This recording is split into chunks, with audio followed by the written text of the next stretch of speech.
ये कहानी ममता की है। बचपन से ही घर में ये एहसास दिलाकर पाला गया कि औरतों को बोलने का हक नहीं है। अरे ममता, जरा जल्दी जल्दी हाथ चलाओ। रोज ऑफिस में देर पहुंचता हूँ तुम्हारे कारण। लेकिन आपका सारा खाना पैक और तैयार भी है। अरे जबान जितनी चलाती हो उतना अगर हाथ चलाती ना तो शायद घर को अच्छे से मैनेज कर पाती। क्या मतलब है? क्या नहीं मिला आपको? मोजे मोजे कौन देगा? ममता भागकर पति को मोजे देती है। वो हर किसी का ख्याल रखती, लेकिन उसके घर में रोज का रोना लगा रहता। अरे माँ, आज स्कूल में टीचर ने मुझे फीस के लिए डांटा। माँ, मुझे अच्छा नहीं लगता कि स्कूल में फीस के पैसों के लिए मुझे कोई भी बात सुनाए। अरे पर बेटा, ये तो पापा करते हैं ना, सारा ऑनलाइन। मुझे तो इसकी जानकारी भी नहीं है। हाँ हाँ, बना लो बच्चों के सामने मुझे बुरा। अरे करता तो मैं ही हूँ, माना, लेकिन मुझे कोई सपना थोड़ी ना आएगा कि बच्चों की फीस जमा करनी है। अरे बताओगी तो तुम ही ना। ममता की अब ये आदत में शुमार हो चुका था। वो हमेशा हर बात के लिए खुद को ही दोषी मानती। एक दिन वो पड़ोस की दोस्त से कहती है, समझ नहीं आता यार, मैं इतनी डम कैसे हो सकती हूँ। बात तो सही भी है ना। अब पति बेचारा नौकरी करे, पैसे कमाए, या फिर ये देखे कि बच्चों की फीस का वक्त है। क्या करूँ यार। पता नहीं, मेरे पति तो सारा काम खुद ही करते हैं। वो तो कहते हैं कि तुम थक जाती होगी, सारा दिन घर बाहर बच्चे तो। अच्छा, ऐसे भी पति होते हैं क्या? अरे क्या बात कर रही है? भाई साहब कभी तुझे किसी बात के लिए सुनाते नहीं? किसने कहा नहीं सुनाते? अरे ये पति चीज ही ऐसी होती है कि बिना पत्नी को सुनाए उन्हें चैन की नींद कहाँ आती है। तो तू भी परेशान रहती होगी कि कैसे, क्या, कब भूल गई। अरे वो तो मुझे बस इस बात के लिए ताना देते हैं कि मैं वक्त पर खाना क्यों नहीं खाती या पार्लर जाकर अपनी साज सज्जा क्यों नहीं करवाती। पड़ोसन बोल ही रही होती है कि ममता के बेटे की आवाज आती है। अरे माँ, क्या हो गया? लग नहीं रहा कि आज आप मुझे पानी भी देगी। अरे कब से खाने के लिए वेट कर रहा हूँ। अरे यार, मैं चलती हूँ। बेटा खाने के लिए वेट कर रहा है, मैंने उसे खाना भी नहीं दिया। अरे 12वीं में पहुंच चुका है तुम्हारा बेटा, उसे बोलो खुद पानी लिया करे। मैंने तो अपने बच्चों को काम करना सिखाया है। अरे यार, खुद की भी तो कोई लाइफ है। माना जब नहीं कर सकते थे तो किया, लेकिन अब इतने बड़े बच्चों की हर बात मानेंगे तो मुश्किल तो अपने को ही होगी। ममता को पड़ोसन की बात में दम तो लगता है, लेकिन करे क्या, आदत भी तो खुद ही ने डाली थी। ममता घर जाती है कि तभी बेटी आ जाती है। माँ, परसों मुझे एक शादी में जाना है। तेरी वो जो लाल वाली साड़ी है ना, उसे दे देना। मैं आज जाकर टेलर को दे दूंगी, वो उस साड़ी से सूट बना देगा। अरे नहीं नहीं तारा, वो मेरी माँ ने मुझे दी थी और उस साड़ी से मेरी काफ़ी भावनाएं जुड़ी हैं। तुमको ना मैं दूसरी साड़ी दे दूंगी।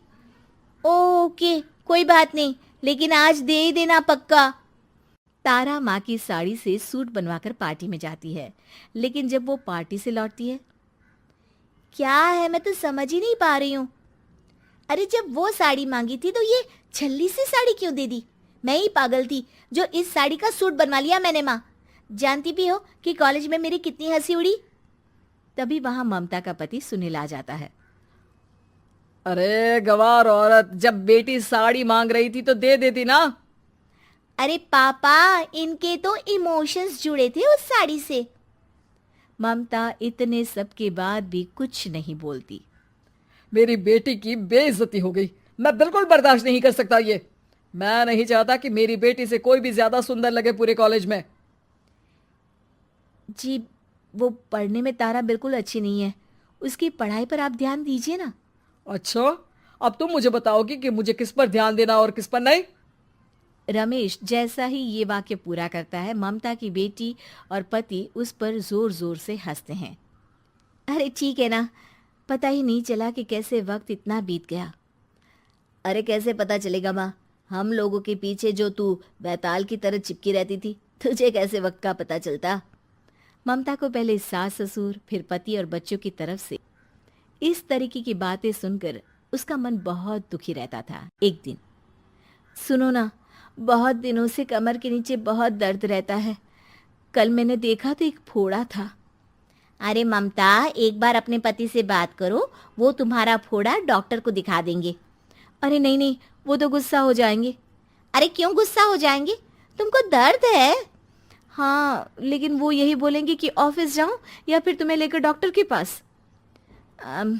तो बेटे से ही बात कर ले। अरे वो तो मैं कर लूं, लेकिन फोड़ा है ऐसी जगह कि उसे बताते मुझे शर्म आएगी। लेकिन कुछ ना कुछ तो करना जरूरी है ना। ऐसे कब तक फोड़े के दर्द से तड़पती रहेगी? अब तो सोच रही हूँ कि इनसे बात कर ही लूं, वरना दर्द के मारे कहीं मर ना जाऊं। लेकिन शाम को, ममता, क्या किया तुमने आज? खाने के डिब्बे में कैसा खाना दिया था? दाल खराब हो गई थी। कब की थी? दाल तो मैंने सुबह ही बनाई थी, खराब कैसे हो गई? अच्छा सुनिए ना, मुझे कहना है कि अरे गरम दाल बंद करोगी तो ऐसा ही होगा ना। बेइज्जती हो गई सबके सामने मेरी। ऑफिस वालों ने ऐसा मजाक उड़ाया कि क्या बोलूं। कल से ठीक से खाना देना है तो देना, वरना खाना देना बंद कर देना। बाहर खा लूंगा मैं। ममता, जो पति से अपनी परेशानी बताने वाली थी, वो अब ये सोचने लगती है कि कल से पति को खाने में क्या दे। अगले दिन ममता थकी थकी सी हालत में, आप लोगों के लिए नाश्ता बना दिया है, खाना बनाने की हिम्मत नहीं है आज तो। रात भर सोकर थक गई है ना, इसीलिए तो खाना नहीं बना सकती। हिम्मत नहीं हो रही है, मैं बस सोने जा रही हूँ। बस मैडम को सोने का बोल दो, फिर देखो कैसे सोती रहती है। माँ, फिर वही पराठा सब्जी। अरे हमारे साथ के दोस्त एक से बढ़कर एक नाश्ता खाना लेकर आते हैं, आप तो बस। सभी घर से निकल जाते हैं, लेकिन जब शाम को बेटा घर आता है तो घर में अंधेरा रहता है। बेटा लाइट चलाता है। क्या माँ, तुम्हारा भी जवाब नहीं है बिजली का बिल बचाने के लिए? वो बोल ही रहा होता है कि सामने माँ जमीन पर लेटी मिलती है। वो उसके पास जाता है। अरे माँ, क्या हो गया माँ? तभी वहां पड़ोसन आती है। अरे बेटा, तुम्हारी माँ के पैर के पास एक फोड़ा है, जिसके कारण ये लगातार कमजोर होती जा रही थी। मैंने उसे पहले ही कहा था कि घर में बता दो, लेकिन तुम्हारी माँ किसी को तंग करना नहीं चाहती थी। तभी वहां डॉक्टर आ जाता है। अरे इनके ऑर्गन में दिक्कत है, कोई बात है जो इनके मन में खटक रही है।